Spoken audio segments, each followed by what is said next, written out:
on in our world. God, I pray that you would help us, God, to just be light in the midst of darkness. Lord, I pray that emotions would be calm, God, and that you would keep peace, and that you would protect us, Lord. In the midst of it all, God, we're believing for your divine protection. We thank you and we love you. We ask all of this in the name of Jesus. Amen. Amen. Do you have greater discipleship? Okay. All right.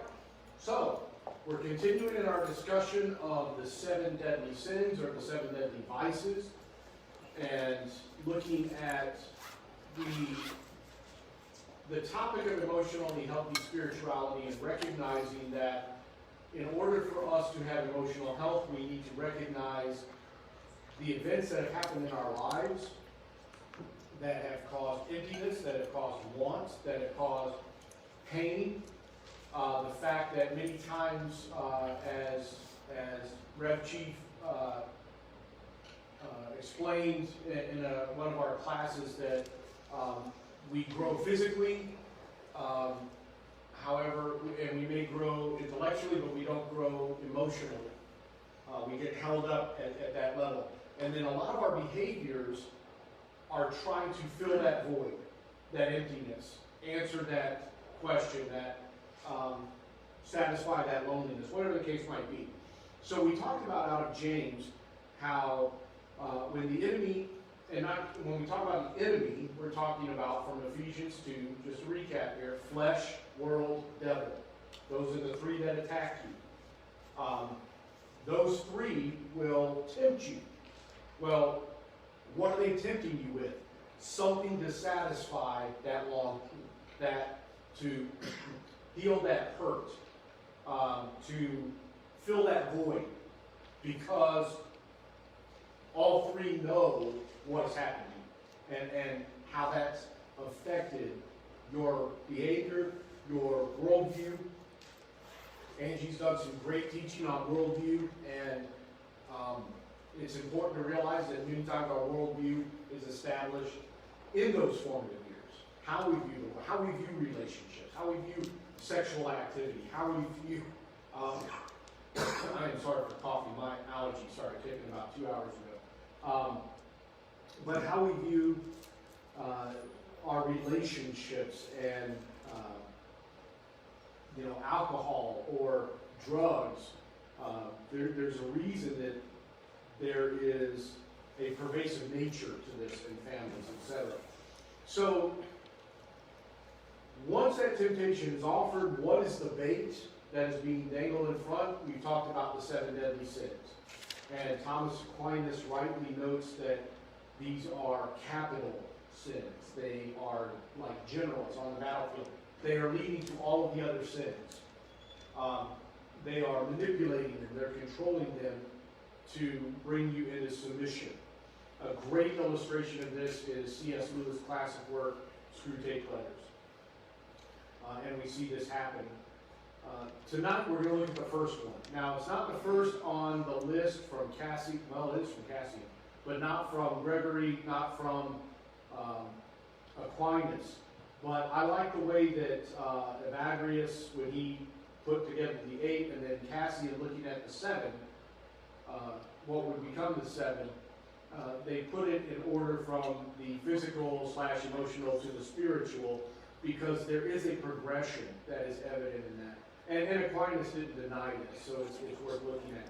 So tonight we're going to start by looking at gluttony. Now, with that said, a lot of people say, well, I'm out here, I got to go get a pizza. But gluttony is really something we need to take a look at for a few reasons. It has really been neglected as a topic within contemporary theology. You don't hear a lot of, you'll hear a lot of preachers preaching against smoking and drinking, and meanwhile they're 150 pounds overweight, or whatever the case might be. Now that's not to say that they're gluttonous necessarily, because let me drop this bomb on you. You don't determine gluttony by weight. There's a whole lot of skinny people who are very gluttonous, as we are going to see once we rightly define it. But we have to get away from the contemporary view of gluttony and look at the biblical view. And when we do so, the first thing we realize is that eating is not eating. It's not bad. First of all, it's an absolute necessity. It's central to our lives. Not only for physical, but for social aspects. Our schedules are often planned around meal times. Our business meetings, our reunions with friends, our times of gathering with family, they're centered around meals. And this is not bad. I don't want to leave anyone with that impression. But the fact is that we spend a lot of time around it. So you have to be wary of the fact that if you're going to spend that much time doing something that also can bring you significant pleasure, that's a great door of opportunity for your flesh, for the world, for the devil.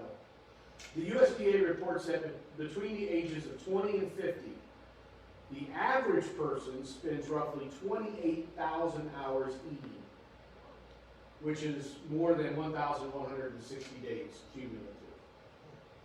That's a lot of eating. But food is not sinful. Eating food is not sinful. Even enjoying food is not sinful.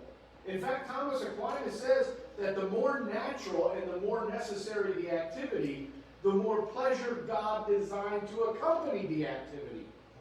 So when we hit our next topic of lust, sex is not evil. It was meant to be enjoyed, as is food. Think about it. Food is critical to the biblical narrative. Now, sometimes in bad ways, our first parents plunged the human race into sin by violating a prohibition against eating. Adam and Eve. Fair. But the second Adam, Jesus Christ, was victorious over a temptation involving the production and consumption of bread. Turn these stones into bread. Not going to do it. In the middle of, at the conclusion of his 40-day fast, when he's hungry. And it's okay to eat. He says, I'm not going to eat in that way. That's the heart of gluttony right there. That's the reverse of it. Food is critical to Scripture. The Jewish people were given a sense of identity in a meal that signifies the defining moment in their history, the Passover. Similarly, Christians celebrate their life together in Christ around the meal instituted by Jesus, communion. This anticipates the eschatological banquet that we're going to have when Christ returns and consummates salvation history. It's the marriage supper of the Lamb. It's a supper.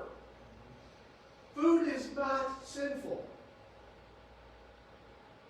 But there are times it is misused in Scripture as illustration and teaching. Times it is used well. Abraham feeds his 3 visitors. Esau sells his birthright for a bowl of soup. Joseph saves many in a time of famine. The prodigal son is treated to a banquet by the father, which is lamented by the older brother. Jesus feeds 5,000, the only miracle of Jesus aside from the resurrection that is in all 4 Gospels. The disciples on the road to Emmaus, their eyes were opened when they broke bread with Jesus. Peter jumped out of a boat because Jesus was fixing breakfast on the shore and beckoned him in for restoration. The first church split in the book of Acts regarded provisions to the Grecian and Jewish widows. I mean, there's food all over the Bible. Gluttony is a perversion of this. Now, it's not merely a perversion of something good in human nature. That's true of every sin.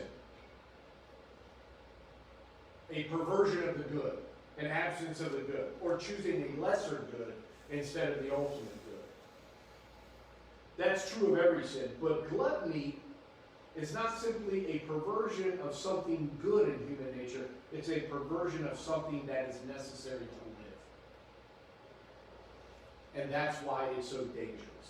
And yet, it's probably the most ignored of the seven.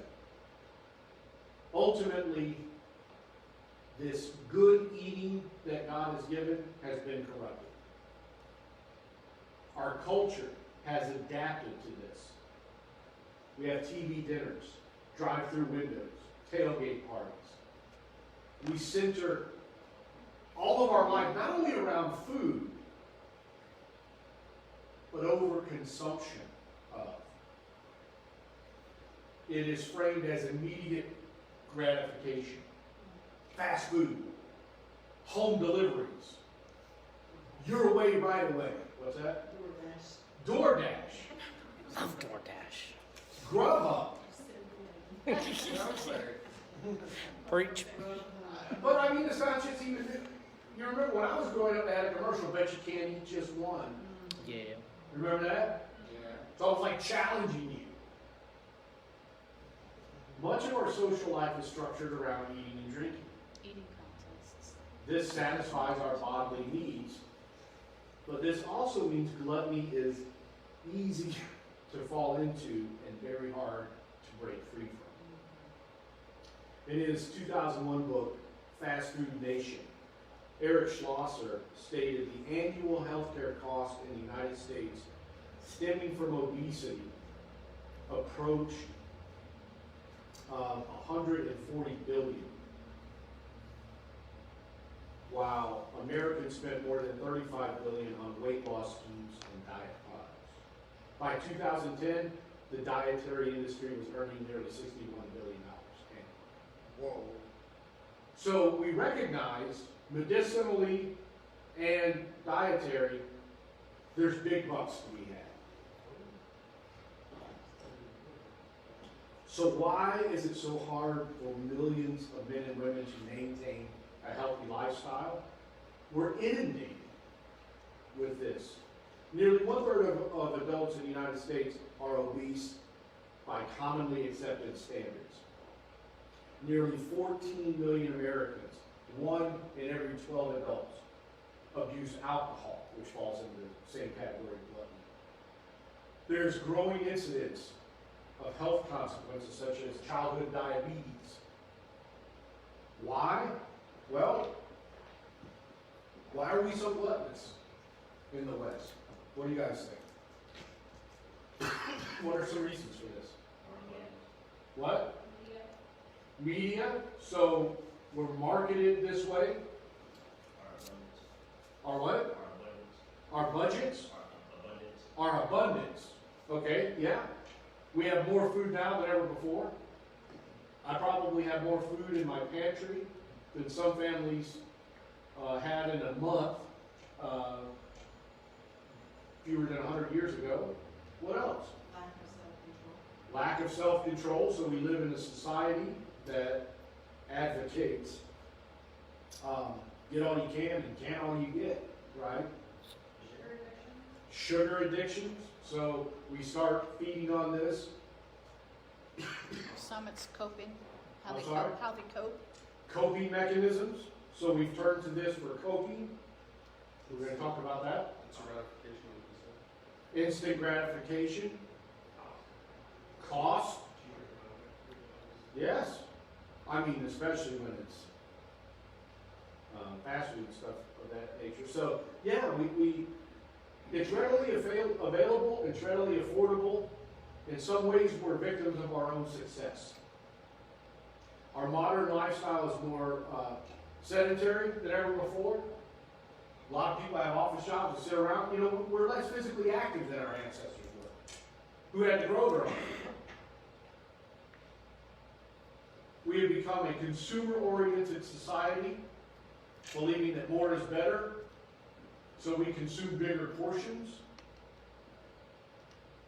You know, when you go in there, you see that the small is $3 and the medium is $3.50 and the large is $3.75. Well, hey, 75 cents more. Give me grande, right? But But here's the reality. Gluttony is not about food and drink at the heart of it. And gluttons may not be the ones who are tipping the scales, as I said. Because gluttony does not merely consist of our desire for food, the consumption of it, or the pleasure we derive from eating it. The sin of gluttony has to do with the manner in which we consume food. And it involves inordinate desire and immoderate pleasure. DeYoung elaborates on this and says that gluttony focuses on pleasure, one's own pleasure, excessive pleasure, immediate, tangible pleasure. Gluttony is not really about how much we're eating. It's about how our eating reflects how much pleasure we take in eating that food and why. Eating is meant to be pleasurable. And so is feeling filled after being hungry. That's meant to be pleasurable. These are all good. They're God-given gifts. God commanded us to eat in the Garden of Eden. But gluttony creeps in and corrupts these pleasures when our desires run out of control. And it degrades us into being nothing more than pleasure seekers. It reveals itself as a craving to eat, to drink, to consume, to fill ourselves with something external, something that promises to make us happy. So we eat to satisfy our wants. And we do so in a way that elevates our own satisfaction over and above other good things. In an ultimate sense, gluttony refers to a desire or a longing that seeks filling in an exaggerated or misplaced way. We're trying to fill a void. Now, this can start not crossing a line at all. You're just eating and enjoying the food, but then pretty soon it can become a venial sin where you're starting to pursue that more, find more reliance on it. It's disguised as enjoying God's good gifts, but it becomes rationalized by our contemporary ideology of self-indulgence and, hey, you deserve a break today, to quote a famous commercial. I think too, like, not because she's sitting next to me, but at a young age, and I have to be careful of this, but what we do to our children. Oh, honey, I know you broke up with your boyfriend. Daddy, go take you and get you an ice cream. Right. Oh, you had a bad day? I get you some Krispy Kreme. Oh, you had a good day? I get you some Krispy Kreme. We reward behavior. Right, and it's a mode of coping as we get to be an adult. Well, when I was a bad day, Mommy always used to take me to get ice cream. I'm gonna go eat a quart of ice cream. Very common, absolutely. So it's institutionalized in our homes as a result. And then you have to add in various factors, latchkey kids. You've got single parents or dual working parents, so they come home, they're tired, go to KFC. It's easier. So now we're eating things that are not as nutritional, but is that sin? That doesn't fall into gluttony until we begin to use that. So gluttony is not only the seeking of pleasure to overcome a bad day, a stress and anxiety, a worry, or to reward such. Gluttony is not simply to seek the pleasure, it is to provide the pleasure in oneself. Because if you begin to provide that pleasure, who is not providing it? God. God. That's the heart of gluttony. The self-indulgence takes the place of God. So once again, going back to DeYoung, gluttony is not only about pleasure, but also about being able to find our happiness in a pleasure we think we can provide for ourselves. Gluttons want to be in charge of defining their own happiness in pleasure with its attainment firmly under their control. When the gluttonous feel need or emptiness, they do not want to have to depend on God or wait on God to fill it. The glutton's pursuit of happiness is found in what he can do, not in what God can provide. Wow. The pleasure of the palate. This turns us away from God and from his commandments, as we will see. In effect, gluttony becomes deadly when a person makes a god of their belly. You ever heard that in Scripture when Paul talks about the God of your belly? That's what he's talking about. Now we are seeking peace, happiness, affirmation, fill in the blank from what we are taking in.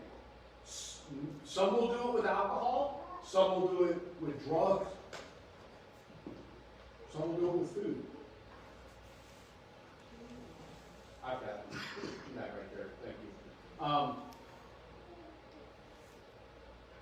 The thing to remember, gluttony is centered in temporal pleasures and worldly. When you read Augustine on the godly city, there's two cities. The godly city and the city of Satan. Which one am I a resident of? Well, you determine that by your love. Do you love the heavenly things, the things of God, or do you love the things of the world? Gluttony is the first step toward that. Rather than simply enjoying food, the glutton uses it to give a pleasure fix. Evagrius, Cassian, Gregory, Aquinas, all of them identified several aspects of gluttony that are common. And so I'm going to share with you what Solinger basically edits these down to. Six actions/attitudes of the glutton. Now, not all gluttons have all six, but all six are forms of gluttony. Number one, gorging ourselves. Number two, eating at any time other than the appointed hour. I'll break all these down. Number three, anticipating eating with preoccupied and eager longing. Number four, eating expensively. That's not to say you can't go out to a nice dinner. It's saying something else. Number five, discontent with common food, seeking after delicacies. Number six, paying too much attention to food. So, one aspect of gluttony is to be over-scrupulous about the food we eat. This is especially significant for our culture, which preaches entitlement to self-centered indulgence. So let me give you a great example of this.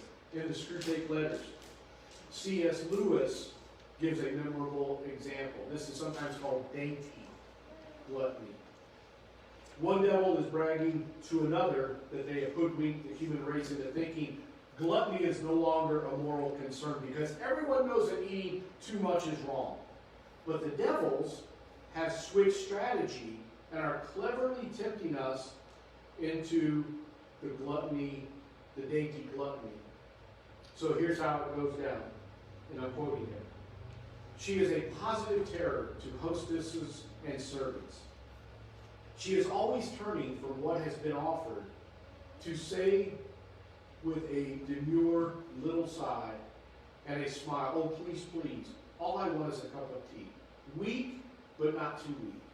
And the teeniest, weeniest bit of really crisp toast." You see? Because what she wants is smaller and less costly than what has been set before her. She never recognizes as gluttony her determination to get what she wants, however troublesome it may be to others. The real value of the quiet, unobtrusive work, which the devil has been doing for years on this old woman, can be gauged by the way in which her belly now dominates her whole life. The woman is in what we may call the all-I-want state of mind. So such gluttons They arrive at the table, focus on their expectation of getting a certain pleasure, with equal focus and determination to do whatever it takes to get it. They may have good manners. They may eat moderate amounts. But the desire behind it is to get pleasure for themselves. So what will they do? Send their food back 4 times. Not because it was cooked wrong, but because it wasn't cooked just right.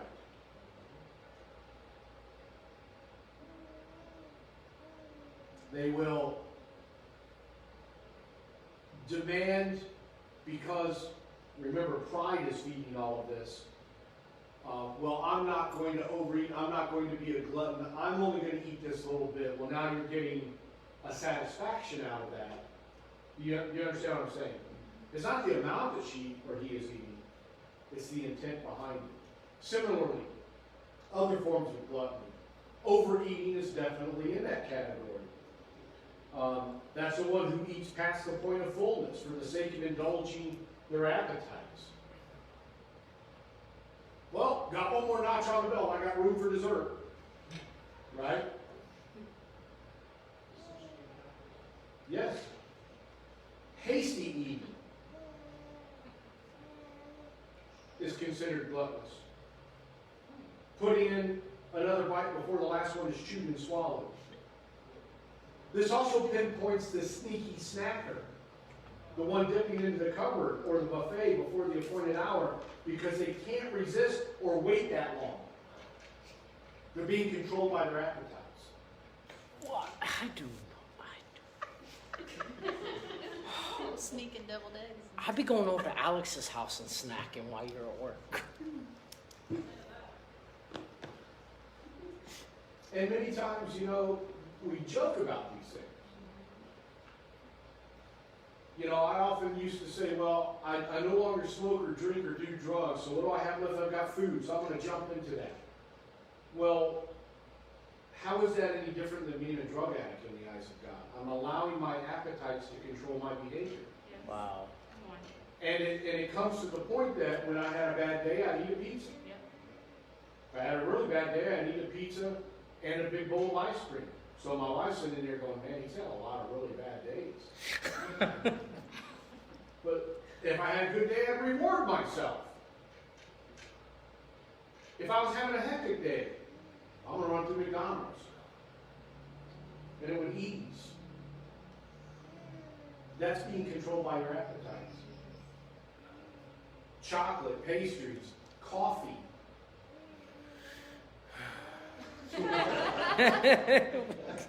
The reality is, all of these foods do something to us. Whether it's the caffeine in them, the sugar that's in them. People who struggle with gluttony think about food all the time. And there's a reason. There's a reason that eating takes on an importance far larger than the simple consumption of food, even to enjoy the food. The reason is this. Certain foods change the chemical makeup of our brain. Wow. And what is a normal, healthy need, the need to eat and sustain life, is distorted and twisted into a vice, an addiction. What starts out as a good part of God's creation becomes a part of our destruction. Now, before I talk about that, the chemical effect it has on the brain, let me point this out. When we're going down that road, when we're feeding our fleshly appetites to satisfy our pain, our longing, our struggle, we are starving the spiritual aspects of our life. A glutton, according to Frederick Buescher, a glutton is one who raids the eye spots for a cure for spiritual malnutrition. There's an emptiness in your life that we've already discussed. Probably formative years. Only God can fix it. But now we're trying to satisfy it, fix it. And you say, well, I never order a pizza because I'm upset about what my dad did to me. Hold that thought. But make no mistake, when we approach Christianity it is a holistic formation. God is not just trying to fix your spiritual aspect, but your physical and your emotional. That's the three healings that David addresses in Psalm 103. That's the three aspects that are reconstituted when we're glorified. Dallas Willard, phenomenal theologian, he wrote a book called The Spirit of the Disciplines, and he argues throughout, we were created to be embodied beings. There is nothing we do spiritually that does not involve the body. C.S. Lewis expounded on this time and again. There's going to be a physiological response when you have a spiritual experience, and vice versa. God has chosen to deal with us through our bodily existence. He himself became flesh so that he can sympathize with our weaknesses. To ignore this, Willard says, is to join what Ringel calls a new Gnosticism. Gnostics argued in early Christianity that Jesus didn't really have a body. He never really became flesh. Wasn't that how many Christians live their life? Like this flesh thing doesn't matter, when it absolutely matters. That's how Adam and Eve were created. Now, not with the sin nature, but it does matter. Otherwise, Christ would not have taken on flesh. But we live our Christianity so focused on the spiritual, and maybe we'll delve a little bit into the emotional when we should be full on in that. And the flesh thing, we only tend to preach against this when it is a sin not of our choosing. If you don't have any issue with drinking alcohol, you don't usually preach against alcohol. But you might preach against drugs.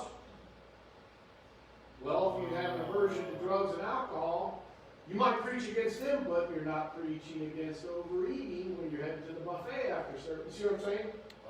Okay. We preach against the sins that are not of our choosing because we're denying the flesh aspects and the role that it plays.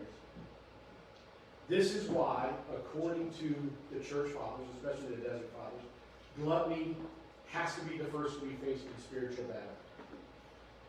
It's called ascetic theology, coming out of the desert fathers, coming over to the West. Why would they say, look, put on the whole armor of God. Great. What do you fight first? Gluttony. Why do you think that they would say fight gluttony before vainglory or envy or greed? Why fight gluttony first? This is a hard question in a society that says, what's the problem with gluttony? I would say it would be the easiest one to push to the side. Like to scoff off, like, man, I can reward myself. Whereas So the other... easiest one to neglect? Yes. Okay, I thought you meant the easiest one to overcome. No. Well, if you can't put aside, how can you pick up your cross and bear it if you're not willing to deny yourself? If you're not willing to deny your flesh. Okay? I think it's the easiest one to justify. So it's easy to justify, easy to neglect, and if you can't overcome that, how can you pick up your cross in other matters? That's exactly what these theologians argue from day one. The reality is this: if you cannot conquer a deadly thought that has to do with the body, how in the world are you going to conquer the more insidious enemies that attack the spiritual arena? If you don't have your body under control, your own self, how in the world are you going to fight spiritually? Think about a professional athlete, an Olympian, a boxer, a football player. How many of them do you see that were monsters in the ring and ended up getting knocked out because they ran out of wind They got tired, they couldn't keep their hands up, and got flattened. Or lost their football career because they didn't make weight. They didn't get through the preseason training and lost a few steps because they had overindulged. You ever seen pictures, video of Babe Ruth at the end of his career? It's heartbreaking. They would send him up to bat because, man, he could still crush a ball. But if he hit a home run, he didn't hit a home run, he would strike out. If he hit a home run, he would run to first base, and they would put a pinch runner in to run the rest of the bases and all the way home because he couldn't. That's how bad he got. Now think about that in spiritual warfare.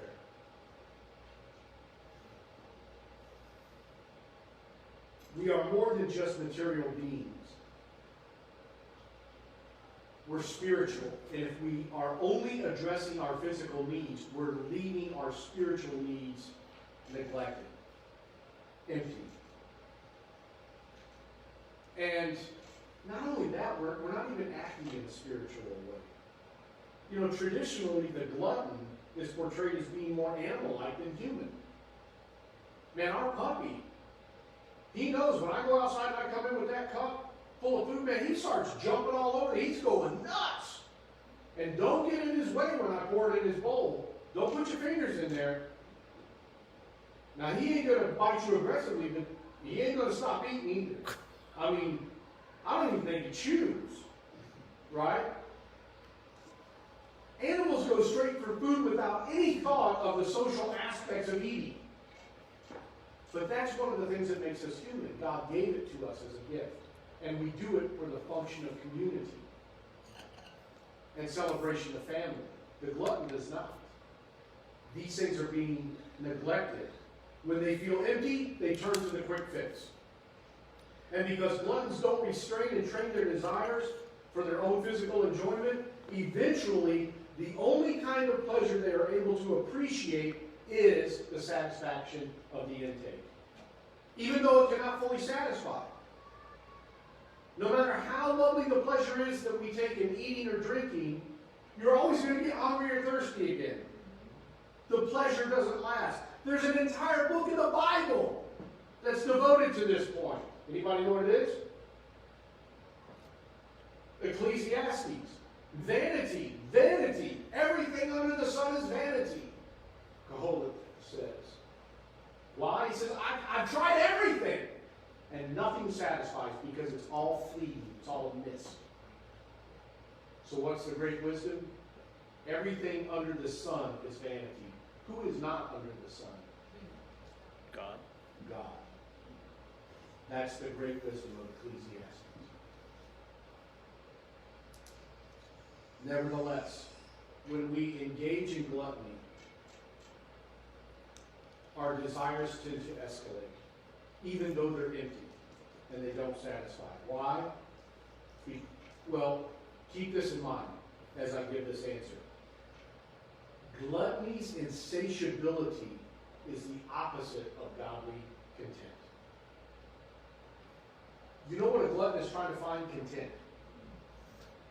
Happiness. I'm going to show you that in the physiology of it. They're seeking contentment.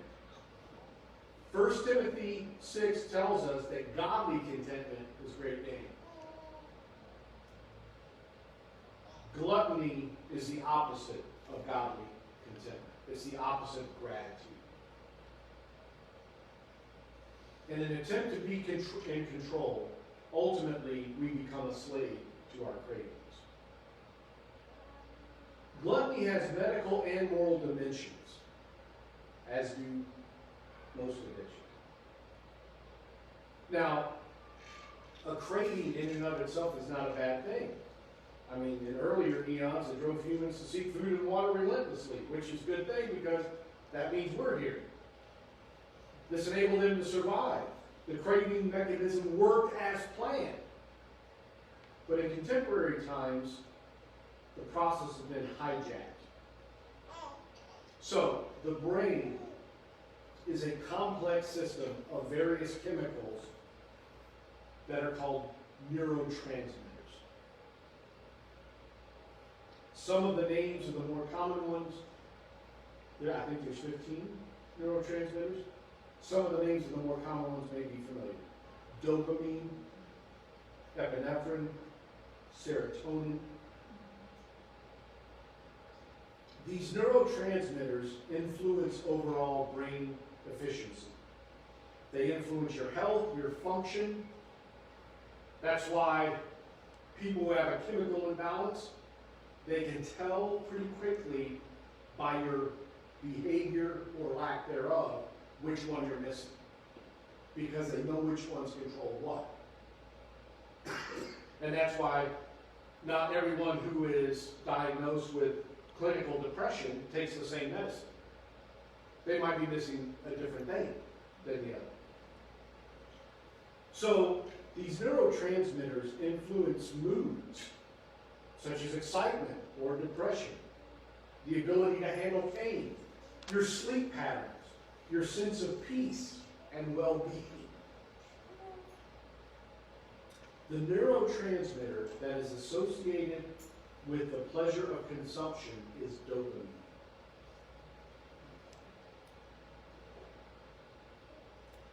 Dopamine, it's also going to be a factor in lust. That the release of sexual activity also releases dopamine. And in various studies of obesity, of a drug or alcohol addiction, and of pornography addiction, the release of dopamine was incredibly, frighteningly comparable. So much so that the person addicted to porn, it is said it is as difficult to break that addiction as it is heroin. The same amount of dopamine is released. So you're messing with some pretty powerful stuff. When we ingest substances repeatedly over time, the body's regulatory system sends a signal to various glands saying, don't produce, in this case, this dopamine. I've got plenty of it. Because we're ingesting, and as we ingest it, the pleasure factor ignites that dopamine. So it's pouring out, it's pouring out, it's pouring out. And the body says, I'm good. I've got all that I need. But then the person stops the ingestion. And those substances are no longer feeding the beast. So the brain literally is momentarily starved for dopamine. So what does it say? Eat more. Why do I feel better when I eat? Because when I eat, my brain releases dopamine, which is a natural pleasure principle, factor, release. Now, the more we do that, when the individual tries to quit, the craving, which is driven by this deprivation, is phenomenally strong. Whenever you try to quit smoking, quit drinking alcohol, or coffee, or caffeine, the headaches that you get, you know what that is? That's your body being deprived of this thing, and if you have abused that substance for a long time, your body may be past the point where it can produce it naturally. And now you're in a world of hurt. It has built up a physiological tolerance. And as a result of this, and because gluttony and other addictions are based in brain chemistry, the reality is medical assistance may be needed in the first steps of recovery. It may require more than spiritual practices and more than a psychological and group support, because there's a literal physical withdrawal. I've seen heroin addicts that they have to put on other drugs or they'll die. Methadone. Because the body can no longer produce this stuff. It is so dependent on what you're taking in. Well, the same thing happens with food.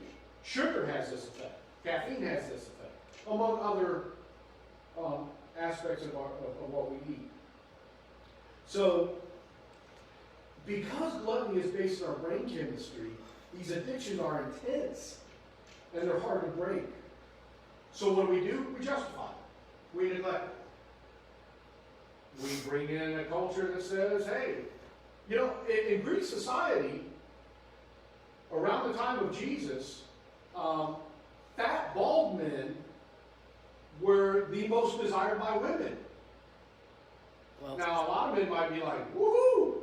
But do you know why fat, bald men were desired by women? well, Indicates wealth. It indicated wealth. The fact that they were fat, they had food. And bald, they believed that showed intelligence. That their brain was thinking so hard their hair was falling out. But I assure you that that's Is that not what the case this for me. But So we'll go with that. ultimately, you know, contemporary approaches call it a disease, which somewhat indicates that the individual is not responsible. And I understand there are people born with deficiencies that lead to this, but most of it is choice. If you're not responsible for your vices, then you're not responsible for the disastrous consequence of your actions. And this society doesn't care because it's making untold billions, trillions off of healthcare. For the individual, this approach of disease lessens feelings of guilt, but that also discourages the development of self-control. This is attractive because most of us would rather be sick than be guilty. The ascetic theology also uses the language of sickness, but for a different reason. It advises us of the soul's position in order to change our bad habits. So the ascetic theologian describes the health of the soul as apatheia, an abiding sense of peace and joy that comes from the full harmony of the passions developed through discipline with God. The individual can thus train himself to be in full possession of his affective faculties so that disordered desires are held in check and rightly ordered unless or until they are removed by God himself, both processes being an aspect of sanctification.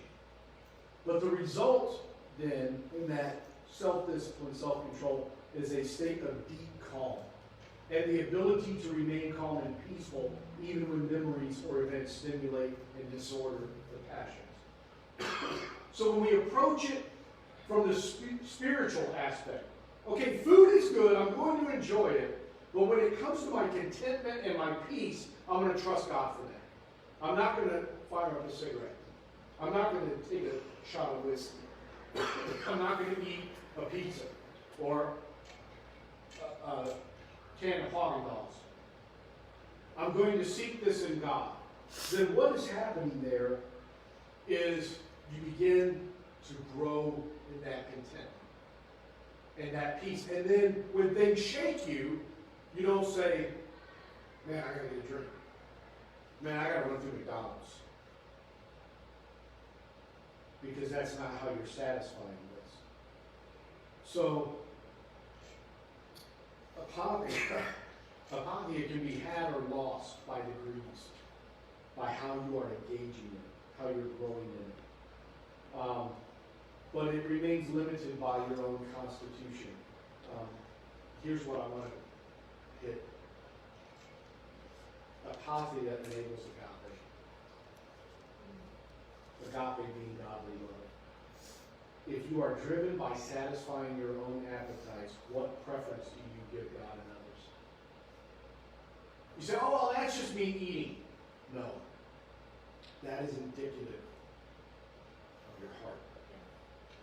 You are finding peace and contentment in what you can take in, not what God can put in.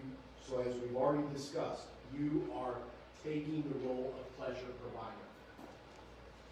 You're removing God from that equation. If you're removing God from the equation, there's no way others can be in the equation, no matter how hard you try. Because if you don't have the love of God, you don't have love for others, spiritually. Ultimately, a slave to self cannot be a servant of God in full capacity. Gluttony can foster dislike of the community that is seeking the spiritual. In the monastic days, it would cause a dislike of unwillingness to eat at appointed times, dissatisfaction with the food that was served to everyone, lack of concern for others by seeking more or better for oneself. Disordered eating reflects disordered relationships. So how do we break this chain? I know I'm running low on time here. Let me get this real quick. I've only got 14 points with 7 subpoints each. Good. How do we break the chain? Christians from Evagrius to Dallas Willard have taught that the remedy for the deadly sins, the deadly vices, is the application of the opposite behavior, a positive counter practice. I totally agree. So most people will answer this. You overcome gluttony with diet or fasting, because that's the more spiritual. I would say the remedy for gluttony is neither. It's not dieting. I'm not saying dieting is wrong. I'm on a diet. And it's helping me control my weight issues. But that's not the heart of gluttony. The heart of gluttony is a heart issue. Dieting puts focus on the individual, typically on appearance, and that can be borderline idolatry. But even if it's for health reasons, to have more longevity, to have a healthier body, that still does not address the spiritual aspects. What about fasting? Cassian argued that severe fasting is not the answer. It is often seen that severe fasting will incite gluttony at its conclusion. Anybody ever done a long fast? Yeah. And then at the end of it, At midnight. what did you think about the whole time you were fasting? 17 more days so I can have that cake. Right? That's the pattern of binging and purging that you see in eating disorders. Self-restraint often results in compulsive eating. Not in response to physical hunger, but in response to the stress and anxiety it's causing because you're lacking dopamine. To overcome gluttony, the chief concern is spiritual. The development of attitudes of contentment, gratitude, trust, give us this day our daily bread, and patience. We must understand that we cannot win these battles in our own strength. Humility must be cultivated. But we realize that, hey, I've got to stop seeking in these things I'm ingesting what God desires to provide through His grace.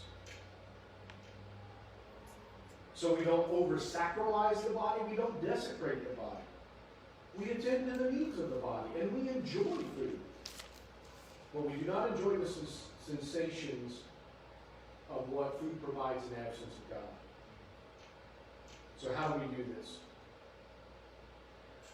The young asked this. The main question we should be asking is not how much is too much, but rather, how dominated by the desire for this pleasure am I? How difficult would it be to have to give it up or to do without it? So here's some questions for your self-reflection. Do you have trouble limiting your eating or drinking to moderate levels? Do you have trouble stopping with or limiting yourself to regular portions? And by the way, if you don't know what a regular portion is, look it up. You'll cry. Has overeating or over-drinking gotten you into trouble at home, at work, or with the authorities? Has overeating or over-drinking caused you health problems? Why am I on a diet right now? Because I'm also on blood pressure medication. And it's not because of stress. Which could be an easy excuse for me. But it's not. It's my diet. Is there an emotional pattern to your overconsumption? When in your life have you felt free from cravings, even for a short time? Has there ever been a time in your life when you thought, when you had not thought, man, I really need, this would be a lot better with?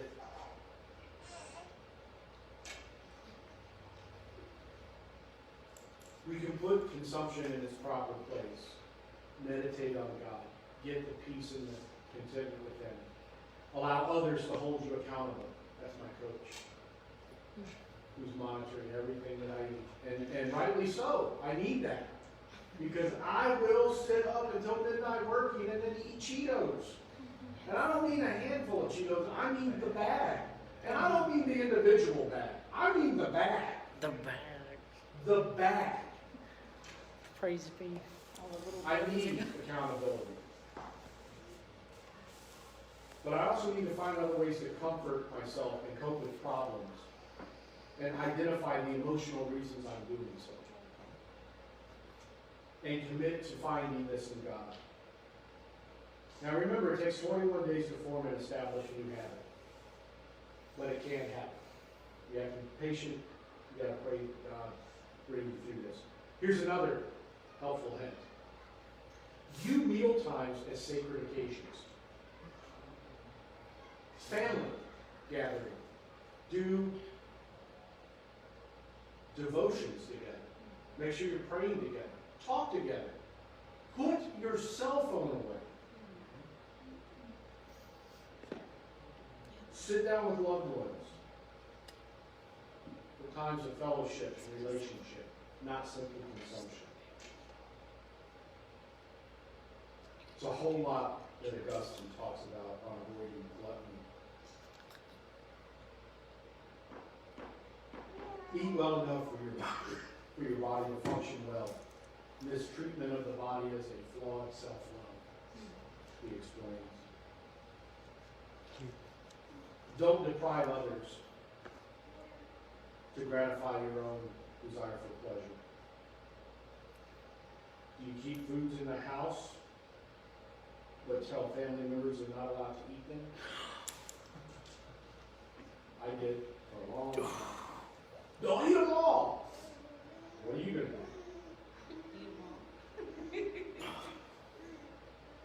Is it our desire to eat what gives us pleasure? Is that taking precedence over the good of others with whom we are eating?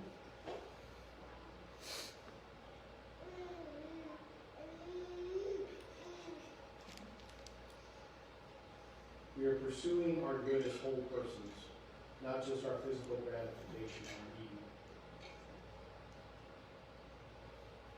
The glutton eats for himself, and his mission is to gratify his own appetites. Pleasure first. And he orders the rest of his life around that goal. How many of us order our lives around our eating or our drinking? His God is his belly, and he serves it faithfully. So, let me close with this. I mentioned holistic formation. You know, before Jesus initiated his earthly ministry, he fasted for 40 days. Why do you think that is? His spiritual mission required a bodily sacrifice. As Richard Foster says, fasting reveals the things that control us. Fasting also increases our appetite for spiritual goods. So here's what I want to challenge you with. Are you over-attached to your own comforts?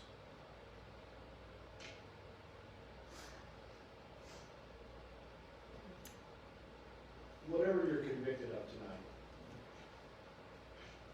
what do you say we give that up? For at least a week. Let's come back next week and talk about the results. Did I lean on God for that? Did I realize did God flow more readily through my life because I wasn't turning to something else? Could be sugary foods, snacking between meals, caffeinated beverages, things that are exceedingly difficult to do without. If already you're saying, well, I ain't going to do that one, that's probably the one you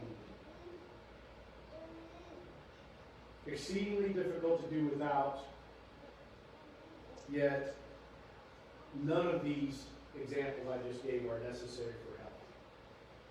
You don't have to have sugary foods. You don't have to have snacks between meals, and you don't have to have caffeinated beverages to continue to live, despite what you may think.